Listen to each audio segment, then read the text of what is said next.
Next, I'm going to go into some of our student performance numbers. I know this can be quite a lot of information. Glad we have this presentation posted online for you to further look at. But I also wanted to make sure that we provided some trend data, not only just overall for all of our students, but some of our specific student populations. You'll see that for different demographic groups and also for our students who qualify for English learner services as well as special education. Here you'll have our English language arts proficiency trends. You can see across the grade level, whether it's 3rd grade, 7th grade, or at the high school, that we've been trending down as all overall for our ELA proficiency on the state assessments in these areas. Reading is foundational. This slide really does help provide us with a clear need and something that I would really want to champion as we create our strategic plan. When they can read, especially by the 3rd grade, we know they can access other content in the other areas such as math and science. Here we have our math proficiency. We've had a downward trend as well. I think some of that is tied to our reading proficiency, but is also for us an opportunity to be able to look at our math performance for our students. Ultimately, we know that when they are able to become more proficient in math, they can access more content areas, especially our STEAM classes and experiences that we have throughout the grade levels. 3rd grade ELA proficiency trends. We have here opportunity for us to say, wow, we have a celebration. Our students who identify as Native American have had an upward trend in their reading proficiency, which is outstanding. At the same time, we know we have work when we have 0% of our English language learners at the 3rd grade meeting proficiency on state standards. And then also for our students who have disabilities, only 8% met proficiency as late as 2019. In their area of math, we see some similar trends with 3% of our students who qualify for English language learner services, as well as students who have IEPs. The gap between their performance and those who don't have disabilities or don't qualify for ELL services is quite significant. That means that we need to work on our core program and not just simply trying to intervene our way out of this gap. 7th grade ELA proficiency, again, very similar trends that we just saw in 3rd grade. But we know that we have some downward trends that we need to look at and work on so that we can make sure that we are figuring out that we don't have so much variability in our data. We want to start to have trends multiple years moving upwards. And again, that has to relate to our core services that we have provide for all of our students. 7th grade math proficiency, again, more variability, but some downward trends for sure. And we want to make sure, again, that we're addressing the needs of our students around math in this area. We have a little bit of an uptick for our students who have EL and special ed, and so we'll be looking to get some more proficiency around 7th grade in our math area. It's definitely an area that I'd want to do more inquiry about what is working so that we can further invest in those areas and those strategies. At the high school level, we have ELA proficiency. Quite, as you can see, a significant gap between students who qualify for EL services and those who do not, with only 8% proficiency. And you can see similar gaps for students with disabilities. And here we do have a pretty clear downward trend in our student performance across the different racial groups, something that we want to make sure that we look at around our core services. But again, this is really not just about high school, but this is ultimately about the services we provide K through 12. Attendance is one area that I would really want to celebrate. We've had an upward trend in our attendance. It's been a focus for the district. We want to support our students. The best way to do that is when they are here in person. So we're looking to keep building our attendance as students come to school.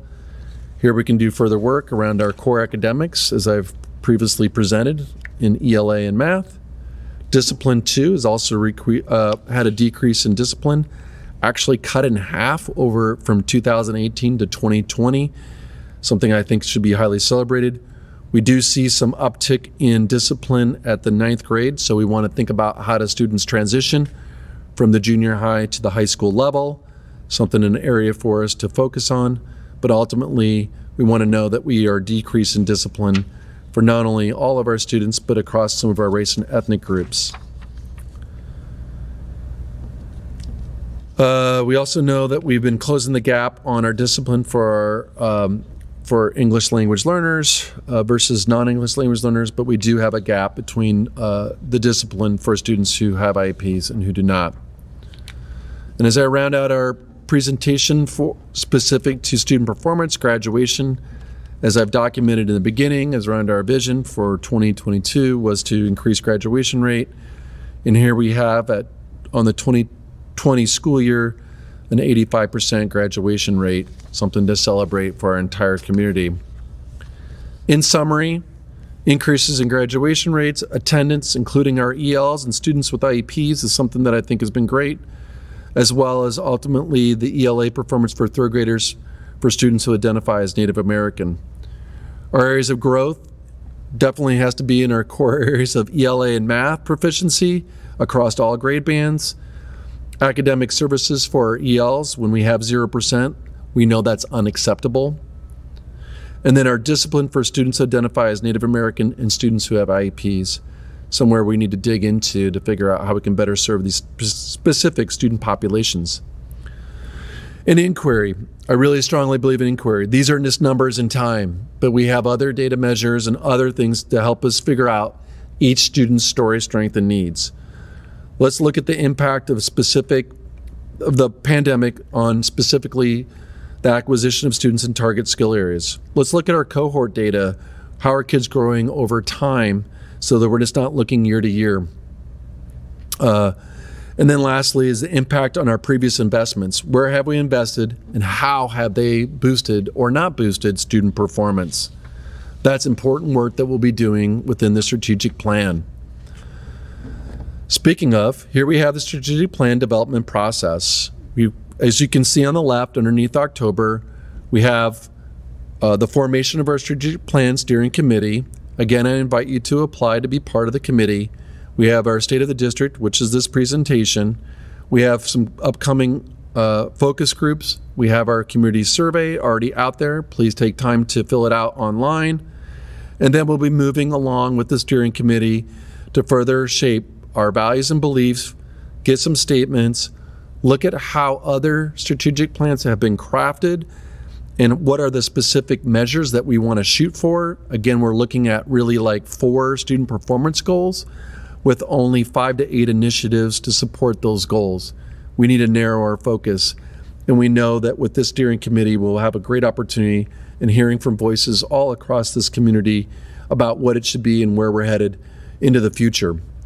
We'll have an updated presentation for the board in February, and ultimately with more internal review of what we can and cannot do, some more focus groups to continue to shape where we're headed strategically, and then ultimately a draft of the strategic plan to the board for hopefully final adoption, and then publication and implementation as we're ready for the 22-23 school year.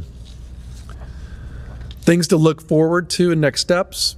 In brief, we'll be completing the school improvement plans. So upcoming, our schools have completed each of their plans for this school year, and we'll be presenting those at school board meetings.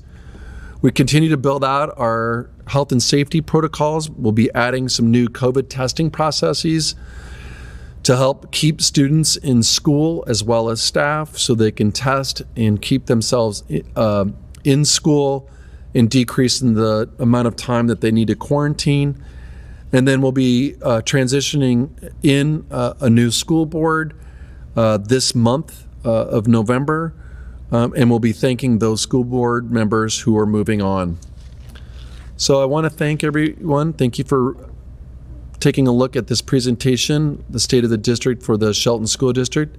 As you can see, there's been many accomplishments, and we have a lot coming up as we prepare for the long-term future of our students here in the Shelton School District. Thank you very much.